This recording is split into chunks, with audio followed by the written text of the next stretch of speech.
Urânia, obra do cientista e astrônomo francês Camille Flammarion. Parte 9. Não é, pois, exagerada a expressão. Nosso planeta é apenas um brinquedo para as forças cósmicas que o conduzem nos páramos do céu, e o mesmo acontece a todos os mundos e a tudo quanto existe no universo. A matéria obedece docemente à força.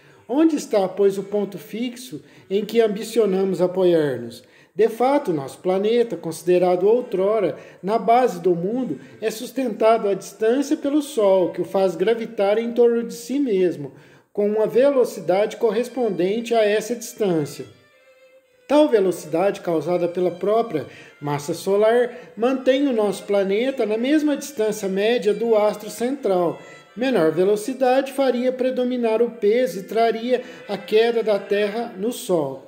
Velocidade maior, ao contrário, afasta-la-ia progressivamente e infinitamente do foco que a faz viver. Mas, pela velocidade resultante da gravitação, a nossa moradia errante se mantém sustentada em estabilidade permanente. De idêntico modo é a Lua, equilibrada no espaço pela força de gravidade da Terra, que a faz circular em torno dela com a necessária velocidade para mantê-la constantemente à mesma distância média. A Terra e a Lua formam, assim por dizer, no espaço, um par planetário que se mantém em perpétuo equilíbrio sob o domínio supremo da atração solar. Se somente a Terra existisse no mundo, permaneceria ela eternamente imóvel no ponto do vácuo infinito onde houvesse sido colocada, sem jamais descer, nem subir, nem mudar de posição por qualquer modo que fosse, sem nenhum sentido absoluto essas expressões descer, subir, esquerda ou direita. Se essa mesma Terra, existindo sozinha, recebesse um impulso qualquer e fosse lançada com alguma velocidade em uma direção, não importa qual, rolaria eternamente em linha reta nessa direção, sem jamais poder parar, nem demorar a marcha, nem mudar de movimento. O mesmo aconteceria se a Lua existisse somente com ela.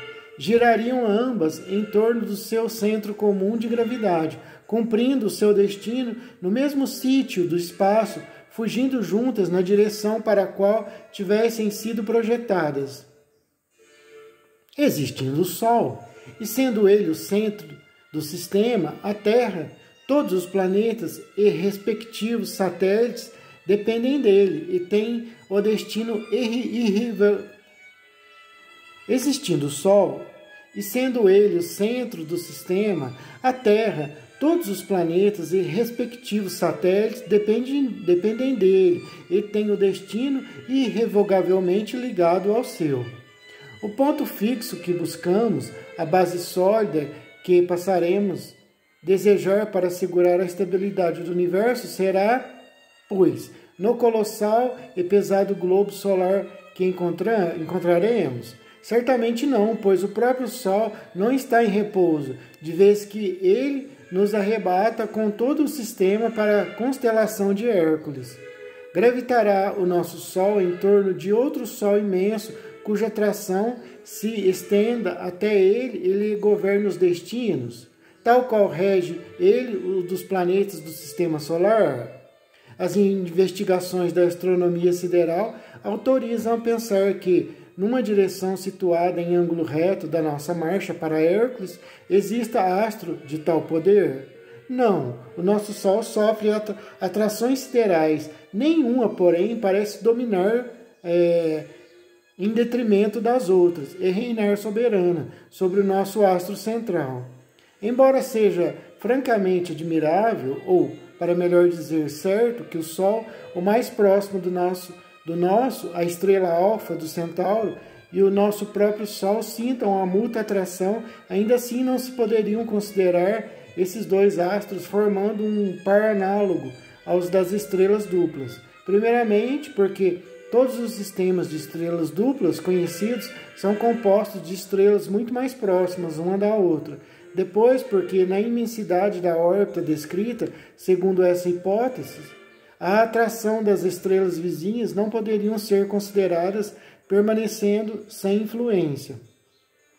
E, finalmente, porque as velocidades reais com que se movem esses dois sóis são muito acima das que resultariam da mútua atração.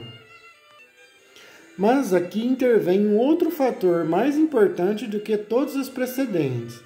A Via Láctea, com os seus 18 milhões de sóis, da qual seria seguramente audacioso procurar outro centro de gravidade, mas que a Via Láctea, toda inteira, perante os milhares de estrelas que o nosso pensamento contempla no seio do universo sideral.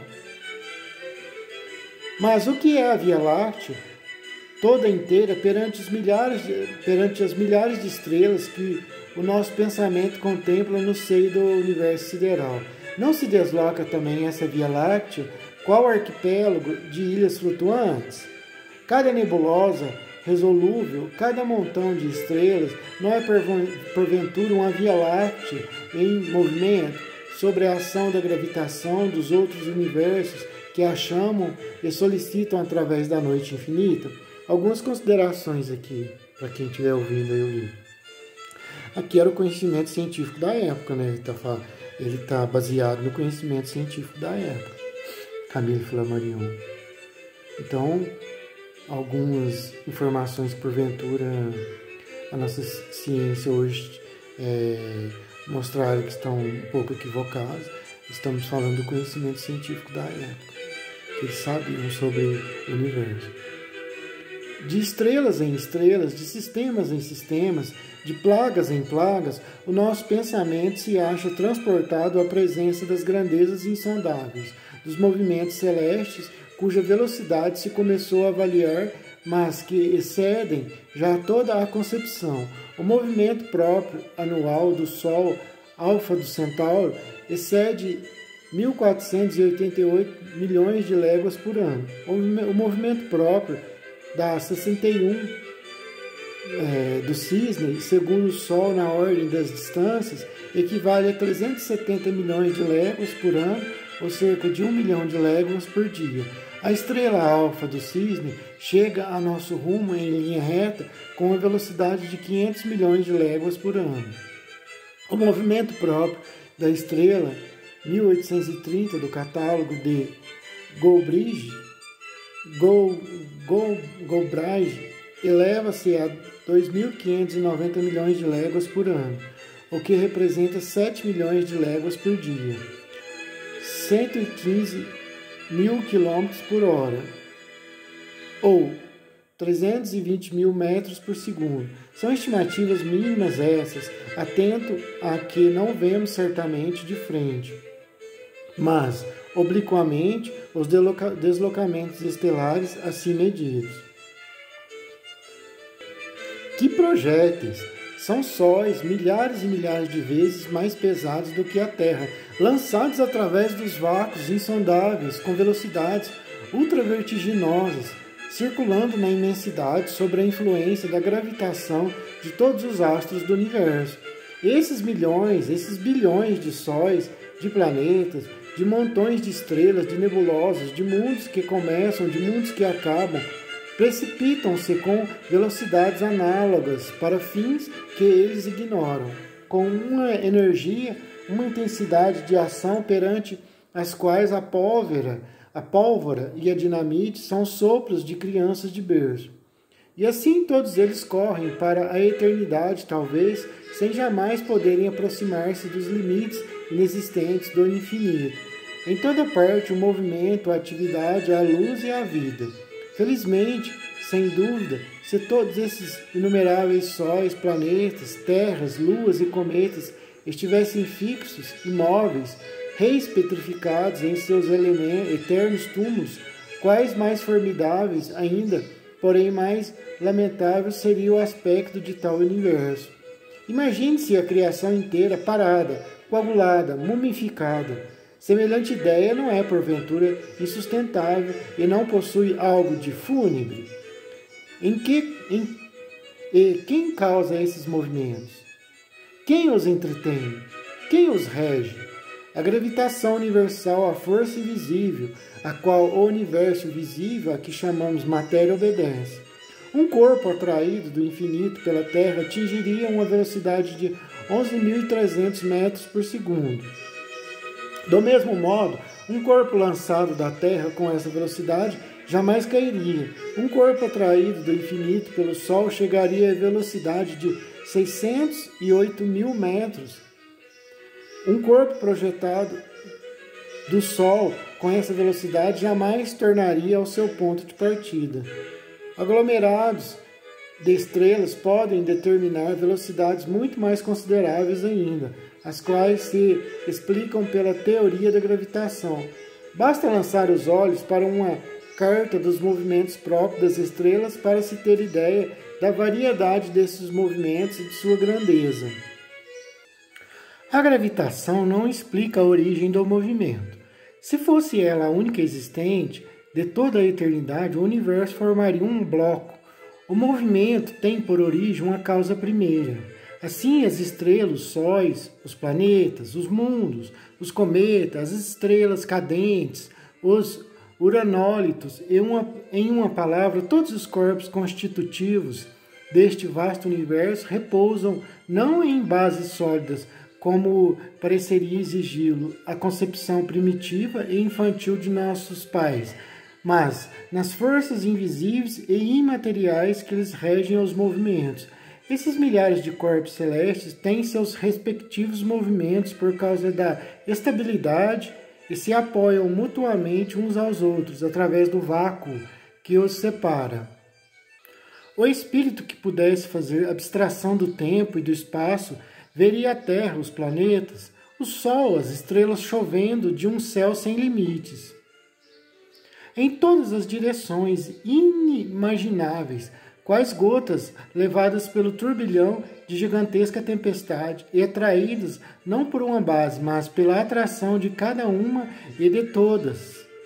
Cada uma dessas gotas cósmicas, cada um desses mundos, cada um desses sóis é levado por uma velocidade tão rápida que o voo das balas de artilharia é apenas um repouso comparado. Não são 100, nem 500, nem 1.000 metros por segundo. São 10.000, 20.000, 50.000, 100.000 e mesmo 200 ou 300.000 metros por segundo. Como não se dão encontros no meio de semelhantes movimentos? Por que não se chocam uns contra os outros? Talvez se produzam. As estrelas temporárias, que se nos afiguram renascer de suas cinzas, pareceriam tal indicar, mas, de fato, só dificilmente poderiam dar-se encontros, porque o espaço é imenso relativamente às dimensões dos corpos celestes, e porque o movimento de cada um é animado, o que o impede precisamente de sofrer em passividade a atração de outro corpo e de cair sobre ele. Conserva o seu movimento próprio, que não pode ser destruído, e resvala em torno do foco que o atrai, qual a mariposa obedeceria à atração da chama sem nela se queimar. Além disso, falando de modo absoluto, esses movimentos não são rápidos.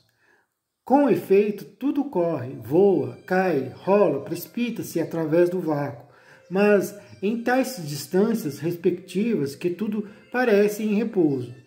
Se quisesse colocar em um quadro da dimensão de Paris os astros cuja distância tem sido medida até hoje, a estrela mais próxima ficaria colocada a 2 quilômetros do Sol, do qual a Terra ficaria afastada a 1 centímetro, Júpiter a 5 centímetros e Netuno a 30, a 61 graus do Cisne ficaria 4 quilômetros, a 61 do Cisne ficaria 4 quilômetros, Sirius a 10, a estrela polar a 27 km, etc.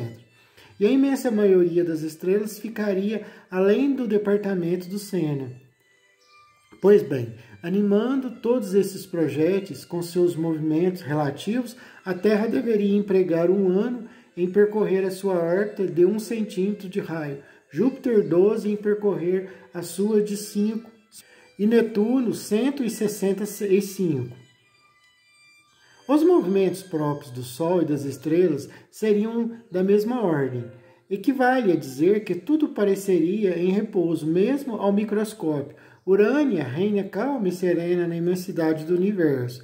Ora, a constituição do universo sideral é a imagem dos corpos a que nós chamamos materiais.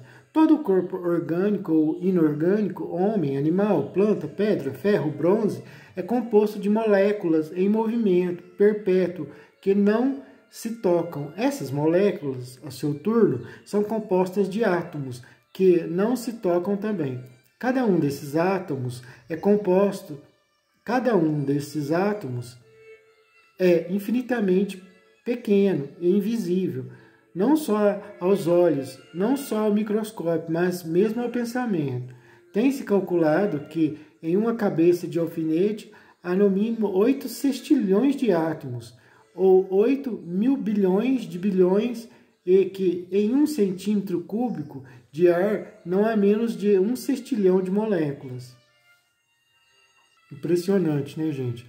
Pontuando aqui algumas coisinhas. Como o átomo ele é minúsculo, numa cabeça de alfinete cabe sextilhões e sextilhões de átomos. Como é minúsculo, os átomos, a gente pode dizer que são os tijolinhos de tudo que existe no universo. São os tijolinhos, os tijolinhos minúsculos, né? Nosso corpo é constituído por átomos, nossas unhas, tudo que nos cerca é constituído por átomos, são os tijolos da criação, por assim dizer. Todos esses átomos, todas essas moléculas estão em movimento sob a influência das forças que o regem e, relativamente às suas dimensões, grandes distâncias os separam. Podemos mesmo pensar que não há, em princípio, senão um gênero de átomos, e que é o número de átomos primitivos, essencialmente simples e homogêneos, nos modos de acomodação e movimentos, o que constitui a diversidade das moléculas. A molécula de ouro e a de ferro não difeririam da molécula de enxofre, de oxigênio, de hidrogênio, etc., senão pelo número, pela disposição e pelo movimento dos átomos primitivos que as compõem. Cada molécula seria um sistema, um microcosmos. Mas qualquer ideia que se faça da constituição íntima dos corpos, a verdade, odiernamente reconhecida e de hora em diante incontestável, é que o ponto fixo procurado pela nossa imaginação não existe em parte alguma. Pode Arquimedes pedir em vão um ponto de apoio para levantar o mundo. Os mundos e assim os átomos repousam no invisível, na força imaterial. Tudo se move, excitado pela atração e parecendo a procurar. Tudo se move, excitado pela atração e parecendo à procura desse ponto fixo, que se esquiva à medida que os buscamos, e que não existe, pois que no infinito o centro está em toda parte, e em parte nenhuma. Os pretensos espíritos positivos, que com segurança afirmam que unicamente a matéria reina suas propriedades e que sorriem desdenhosamente das investigações dos pensadores, deveriam primeiramente dizer o que entende por esse famoso vocábulo, matéria. Se eles não se detivessem na superfície das coisas, se suspeitassem que as aparências ocultam realidades intangíveis, seriam sem dúvida um pouco mais modestos e não tão arrogantes como são. Quanto a nós que procuramos a verdade, sem ideias preconcebidas e sem espírito de sistema, parece-nos que a essência da matéria se conserva tão misteriosa quanto a essência da força, não sendo o universo visível absolutamente o que aos nossos olhos parece ser. De fato, esse universo visível é composto de átomos invisíveis, repousa no vácuo e as forças que o regem são em si mesmas imateriais e invisíveis. Pensar que a matéria não existe, que tudo é dinâmico, seria menos audacioso do que pretender afirmar a existência de um universo exclusivamente material. Quanto ao sustentáculo material do mundo desapareceu, nota bastante curiosa, precisamente com as conquistas da mecânica, que proclama a vitória do invisível. O ponto fixo se esvaece na universal ponderação dos poderes, na ideal harmonia das vibrações do éter. Quanto mais o buscamos, menos o encontramos. E o último esforço do nosso pensamento tem, por último apoio, por suprema realidade, o infinito. Alma vestida de ar. Ela estava de pé em sua casta nudez, com os braços levantados para os cabelos, cujas macias e opulentas madeixas torcia, esforçando-se por prendê-las no alto da cabeça. Era uma beleza juvenil, que não havia atingido ainda a perfeição e a ampliação das formas definitivas, mas das quais se aproximava, radiante da auréola do seu 17º ano de existência.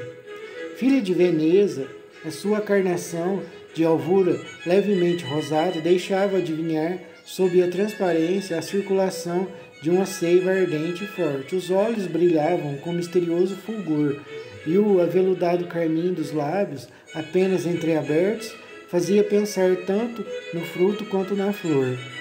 Estava maravilhosamente bela, sim, e se algum novo Paris tivesse recebido a missão de conferir-lhe a palma, não sei se houvera deposto aos pés a da graça, a da elegância ou da formosura.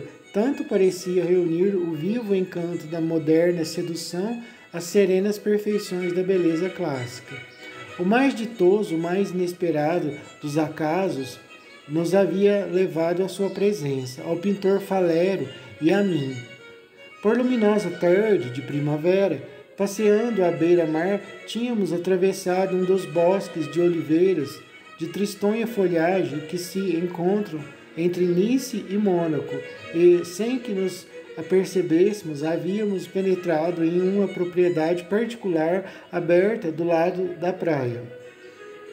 Um pitoresco atalho subia, serpenteando para a colina. Acabávamos de passar por um bosque de laranjeiras, cujos pomos de ouro lembravam jardins das Hesperides.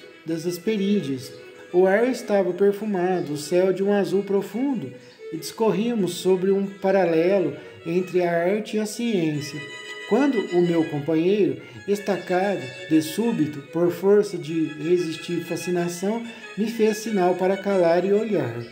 Por detrás de um cerrado de cactos e de figueiras africanas, a alguns passos adiante, uma suntuosa sala de banho, com a janela aberta para o lado do sol, nos deixava ver, não longe de uma banheira de mármore, onde caía fino jato de água com um suave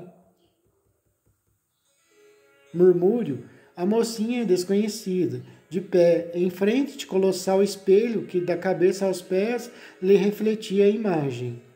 Sem dúvida, o ruído do jogo de água a impediu de ouvir a nossa aproximação.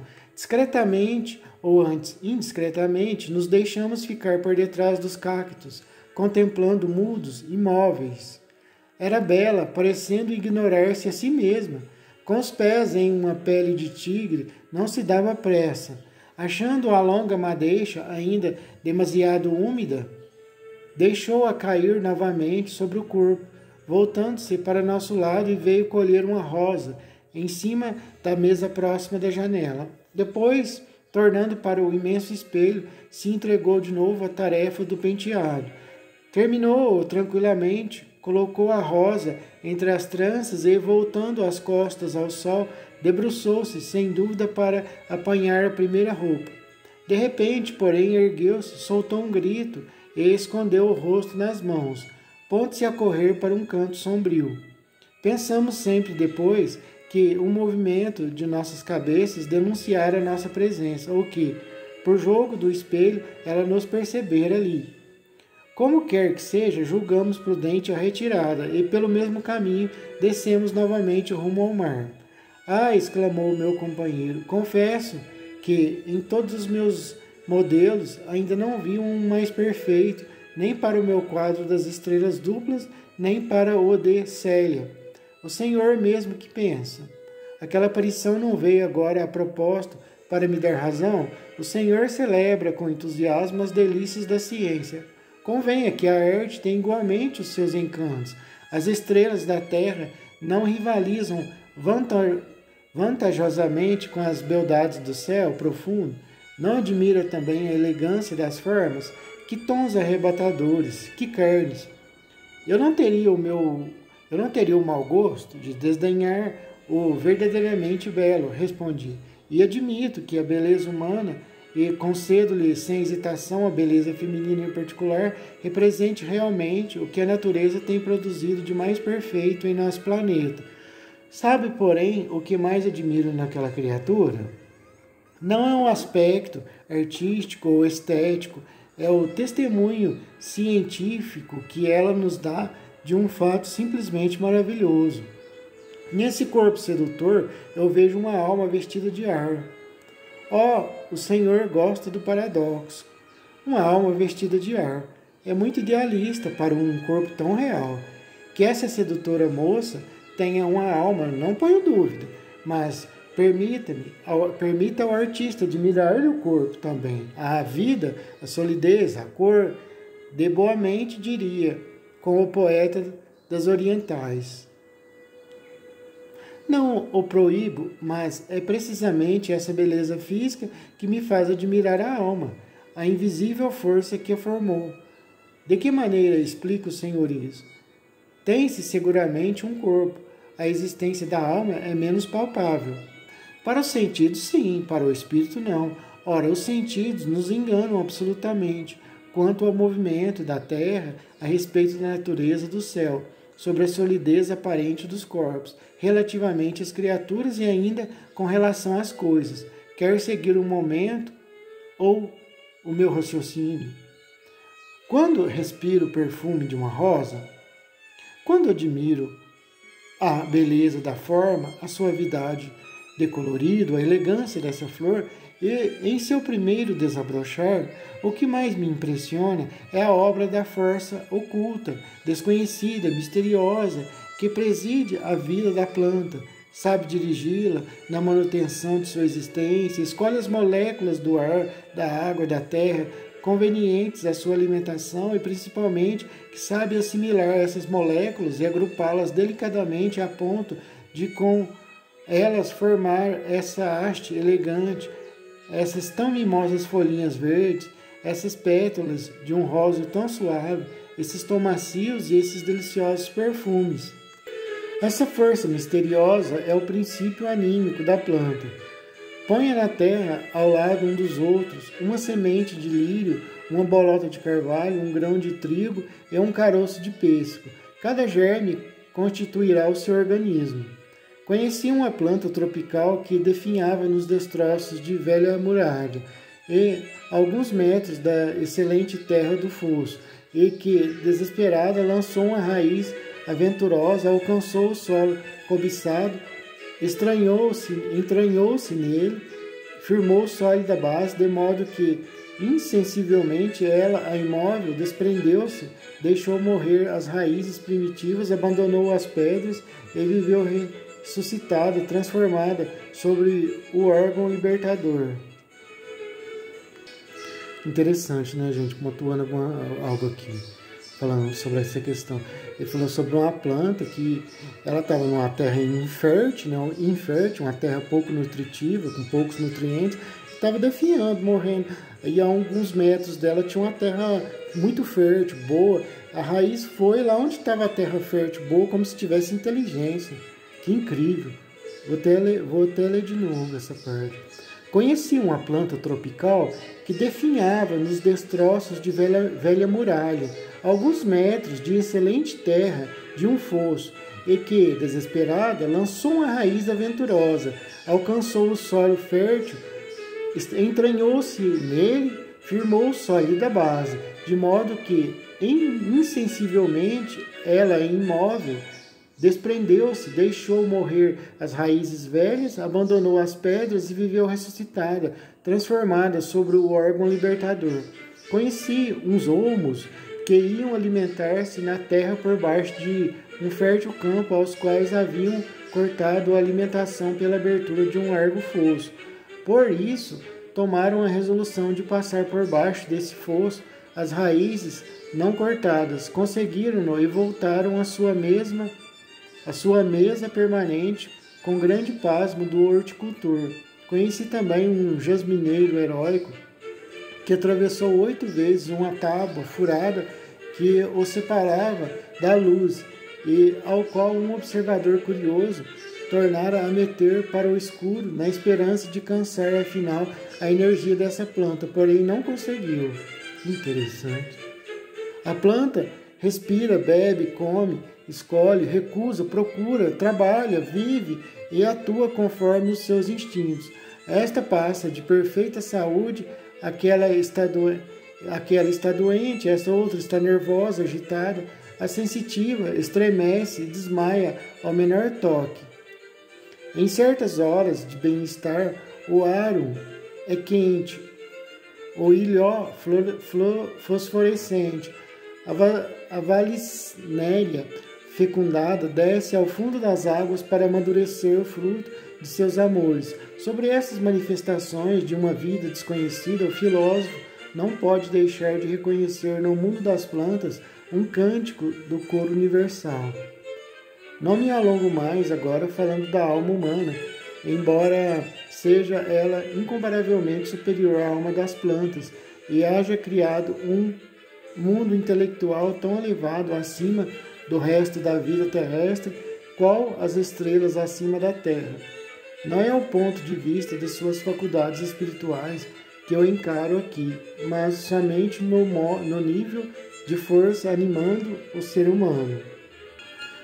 Pois bem, admiro que essa força agrupe os átomos que respiramos ou que assimilamos pela nutrição a ponto de com eles constituir essa encantadora criatura.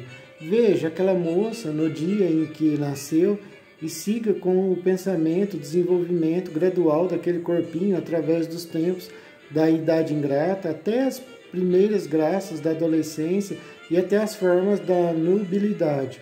Como se entretém, se desenvolve, se compõe o organismo humano. O Senhor o sabe perfeitamente, pela respiração e pela nutrição. Já pela respiração, o ar nos nutre 3/4 partes.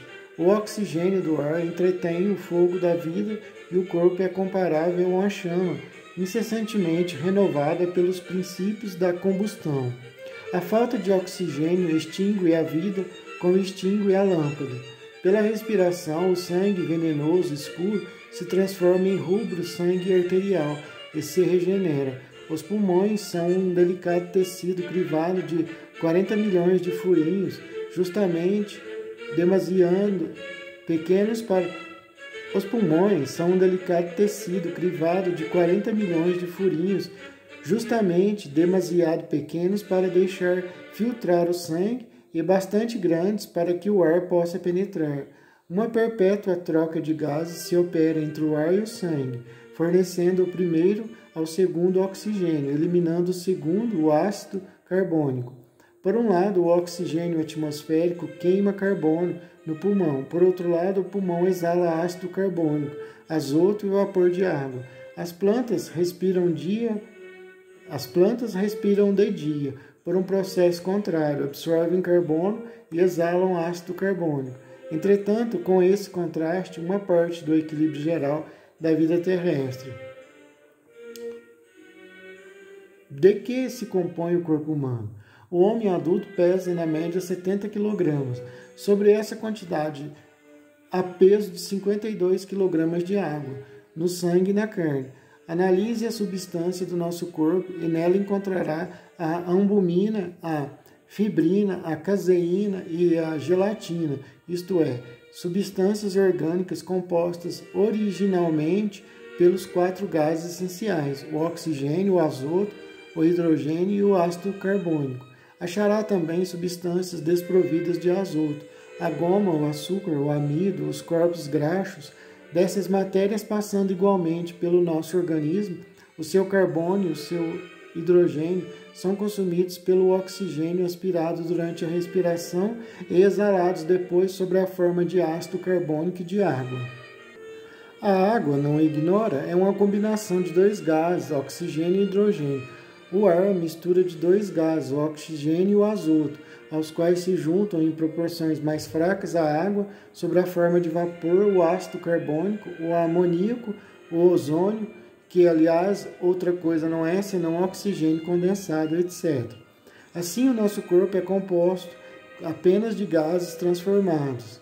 Mas, interrompeu o meu companheiro, nós outros não vivemos unicamente de ar. É necessário acrescentar em certas horas indicadas pelo estômago alguns suprimentos que têm também o seu valor. Uma asa de fazão, uma posta de linguado, um copo de vinho ou de champanhe, ou, segundo o gosto, uns aspargos, umas uvas, um suco e por aí vai. Sim, tudo isso passa através do organismo e lhe renova os tecidos bem rapidamente mesmo, pois em poucos meses, não em 84, conforme acreditava antigamente, o nosso corpo é inteiramente renovado. Torno ainda a essa arrebatadora criatura que contemplamos agora há pouco. Toda aquela carne que admiramos não existia há 3 ou 4 meses. Aquelas espáduas, aquele semblante, aqueles olhos, aquela boca, aqueles braços, aqueles cabelos e até as próprias unhas, todo aquele organismo não é mais do que uma corrente de moléculas, uma flama incessantemente renovada. Um rio que se completa durante a vida inteira, mas onde não se tornou jamais a ver a mesma água, entende? Ora, tudo aquilo é ainda gás assimilado, condensado, modificado e é principalmente ar. Aqueles próprios ossos, hoje sólidos, se formaram e se solidificaram insensivelmente. Não se esqueça que o nosso corpo inteiro é composto de moléculas invisíveis, que não se tocam e constantemente se renovam. Com efeito, a nossa mesa é servida de legumes ou de frutas.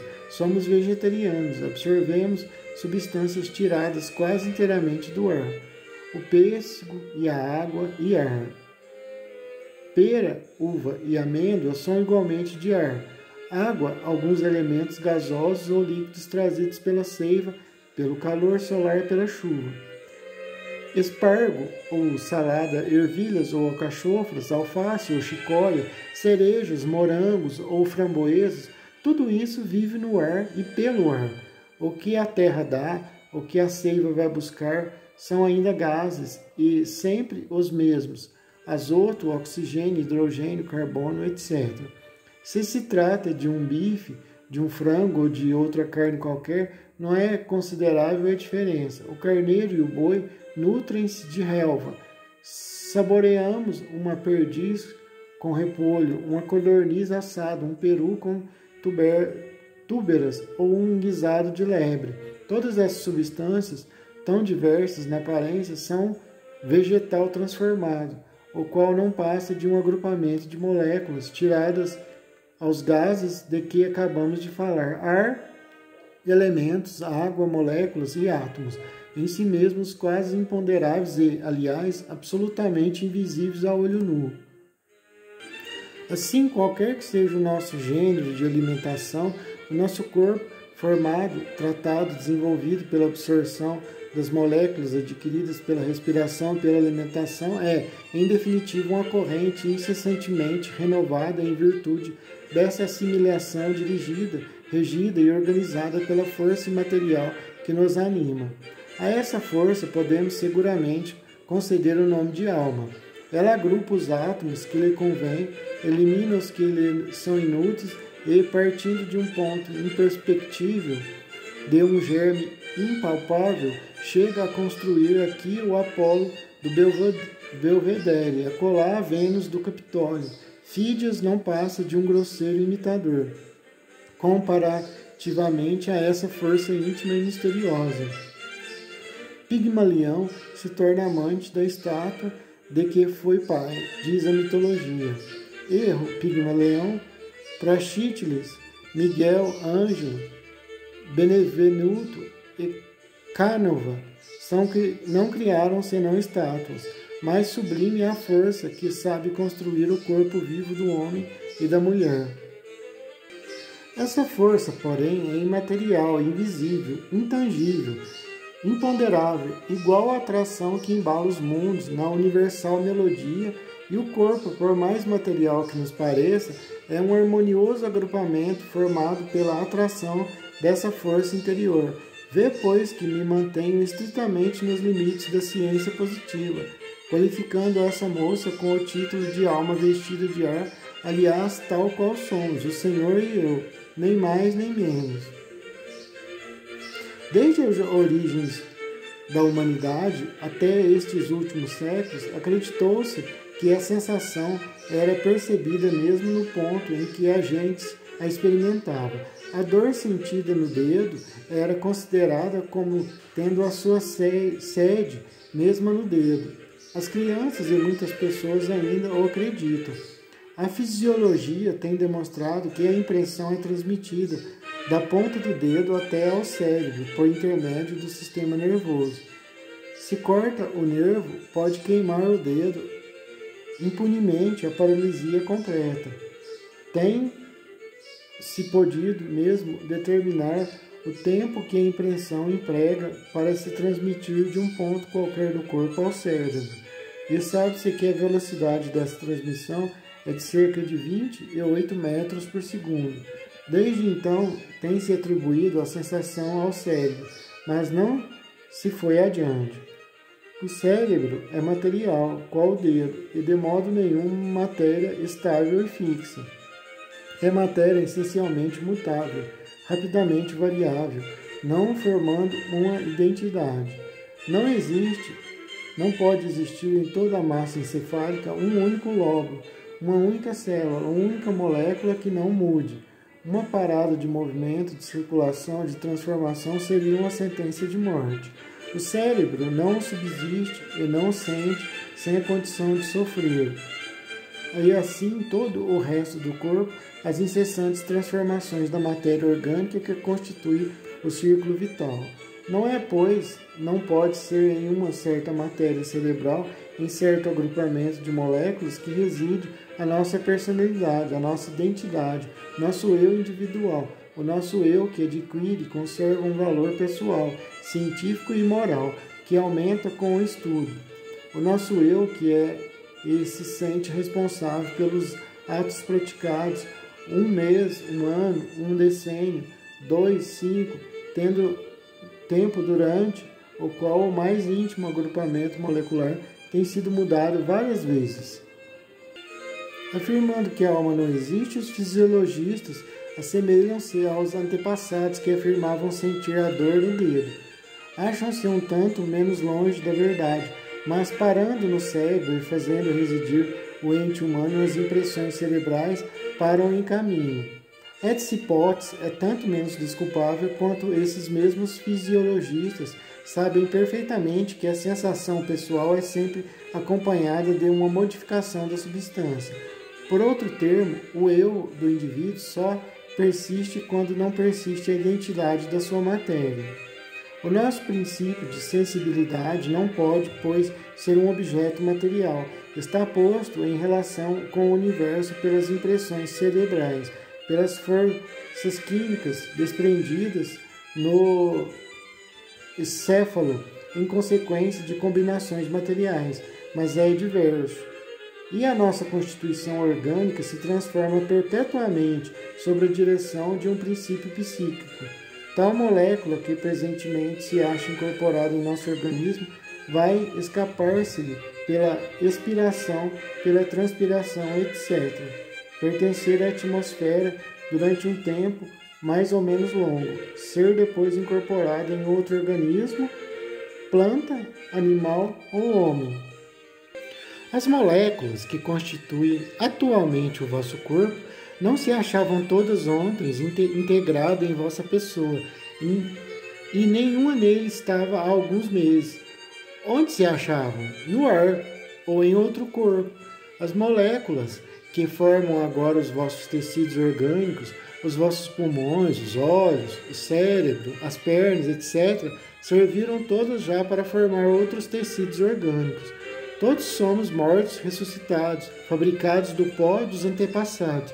Se todos os homens que viveram até esta época ressuscitassem Haveria 5 para cada pé quadrado em toda a superfície dos continentes, e para conseguirem lugar seriam obrigados a subir nos ombros um dos outros. Não poderiam, porém, ressuscitar todos integralmente, pois muitas das moléculas têm sucessivamente servido a vários corpos.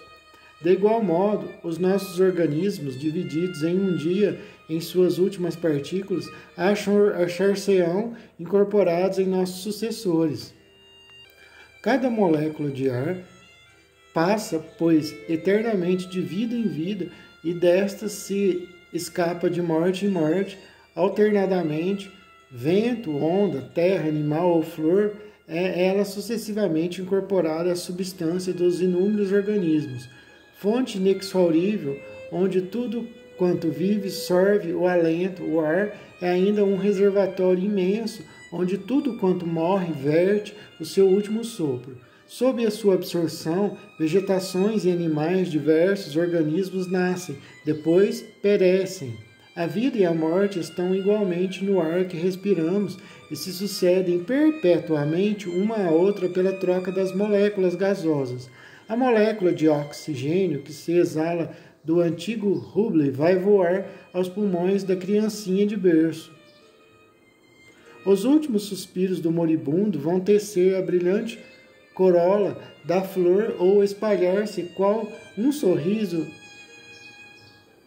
na virente campina, e assim, por infinito encadeamento de mortes parciais, a atmosfera alimenta incessantemente a vida universal desdobrada na superfície do mundo.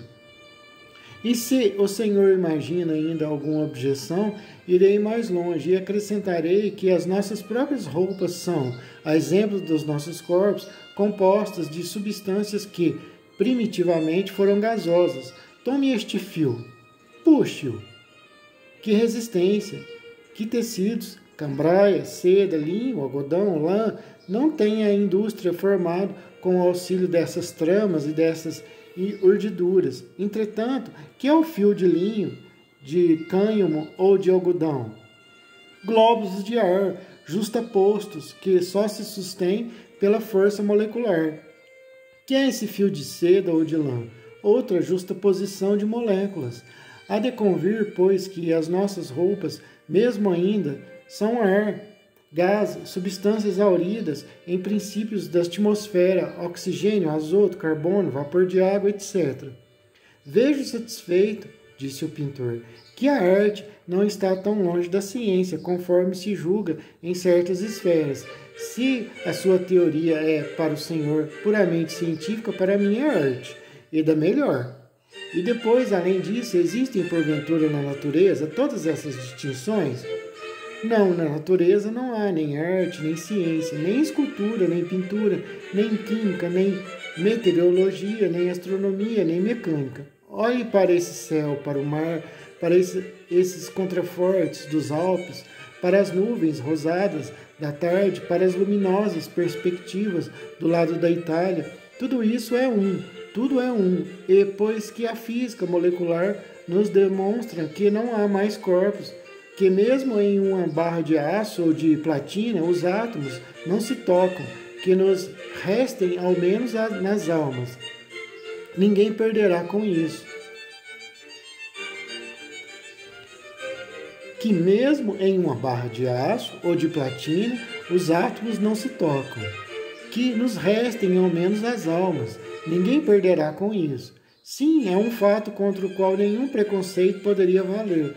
Os seres viventes são almas vestidas de ar. Lastimam os mundos desprovidos de atmosfera. Tínhamos voltado, após longo passeio à beira-mar, mas longe do nosso ponto de partida, e passávamos em frente ao muro ameado de uma vila, dirigindo-nos de Bellali para o Cabo Ferrat, quando duas elegantíssimas senhoras cruzaram por nosso caminho. Eram a duquesa de V e a sua filha, que havíamos encontrado na quinta-feira antecedente no baile da prefeitura. Cumprimentamo-las e desaparecemos entre o olival. Inconsciente, filha e Eva, a moça se voltou para nossa direção e pareceu-me que súbito rubor lhe purpureava o semblante. Era sem dúvida o reflexo dos raios do sol poente. Acredita o senhor, talvez, disse o artista voltando-se também, ter diminuído a minha admiração pela beleza? Pois bem, aprecio-a. Melhor ainda, saúdo nela a harmonia e confessar-lhe-ei o corpo humano, assim considerado a manifestação sensível de uma alma diretora, me parece adquirir, por isso, real nobreza, mais formosura e mais luz ainda. O Testamento Científico de Héspero. Estava eu trabalhando na minha biblioteca em um estudo sobre as condições da vida na superfície dos mundos governados e iluminados por vários sóis de grandezas e cores diferentes, quando, erguendo os olhos para a chaminé, me impressionou a expressão, diria quase a animação do semblante da minha querida Urânia. Era a mesma graciosa e vivaz expressão que outrora. Quanto a terra gira veloz e quanto pouco representa um quarto de século. Nos dias da adolescência, tão rapidamente voados, me conduziram o pensamento a inflamara o coração. Não pude esquivar-me de contemplar ainda e de repousar os olhos nela. Realmente, se conservava sempre bela e as minhas impressões não haviam mudado. Atraía-me qual a luz atrai o inseto. Levantei-me da mesa para aproximar-me e tornar a ver o singular efeito da luz do dia na sua imóvel fisionomia, e me surpreendi de pé em frente dela, esquecido do labor. O seu olhar parecia vagar ao longe, mas, no entanto, se animava e se tornava fito, sobre o que, em que, tive a íntima impressão de que ela via realmente, e seguindo a direção desse olhar fito, imóvel, solene, embora não severo, meus olhos encontraram um retrato de Héspero, suspenso ali entre duas estantes. Na verdade, Urânia mirava-o fixamente. De súbito, o retrato destacou-se da parede e caiu, quebrando-se a moldura. Precipitei-me. O retrato jazia no tapete e o meigo semblante de Héspero estava voltado para mim. Levantando-o, encontrei um grande papel encardido que ocupava a extensão toda do quadro e estava escrito de ambos os lados pela letra de Héspero. Como não tinha eu jamais reparado nesse papel? Verdade é que poderia ter ficado escondido sobre a guarnição da moldura e dissimulado por baixo do papelão protetor. Com efeito, quando eu trouxe de Cristiânia essa aquarela, não me ocorreu examinar-lhe o arranjo. Mas quem teria tido a estranha ideia de colocar assim essa folha de papel? Não foi sem viva estupefação que reconheci a letra do meu amigo e percorri aquelas 2 páginas. Segundo toda a aparência, tinham elas sido escritas no último dia da vida terrestre do jovem pensador, no dia da sua ascensão para a aurora boreal, e sem dúvida o pai de Icleia havia querido conservar em maior segurança esses derradeiros e supremos pensamentos, emoldurando-os com o retrato de Jorge Héspero. Esquecera-se de falar-me nisso. Depois, quando me ofereceu essa lembrança, aquela querida imagem, por ocasião da minha romaria ao túmulo dos 2 namorados. Como quer que seja, colocando com todo o cuidado a aquarela em cima da minha mesa, experimentei a mais viva emoção ao reconhecer cada pormenor daquele amado semblante. Eram incontestavelmente aqueles olhos tão meigos e tão profundos, sempre enigmáticos, aquela fronte vasta, tão serena na aparência, aquela boca delicada e de uma sensualidade reservada, aquela coloração clara do semblante, do pescoço e das mãos. Os seus olhares me seguiam de qualquer lado que estivesse voltado o retrato e se dirigiam também para Urânia, e assim, ao mesmo tempo, se volviam em todas as direções. Estranha ideia do artista. Não pude deixar, então, de pensar nos olhos da deusa, que me haviam parecido afagar dolorosamente a imagem do seu jovem adorador. De igual modo que o crepúsculo vem sombrear um dia sereno, assim, divina tristeza se lhe estendia sobre o nobre semblante. Pensei, porém, no misterioso papel. Estava escrito com uma letra clara, precisa, sem a menor rasura. Transcrevemo-o aqui tal qual o achei, e sem lhe modificar. Transcrevo-o aqui tal qual achei, e sem lhe modificar uma única palavra, uma única vírgula, pois ele me parece ser a conclusão naturalíssima das narrativas que são assunto desta obra. Ei-lo textualmente. Este é o testamento científico de um espírito que, mesmo na Terra, empregou todos os esforços para se conservar desprendido do peso da matéria e que espera ter-se libertado dele. Quisera deixar sob a forma de aforismos o resultado das minhas investigações. Parece-me que não se pode chegar à verdade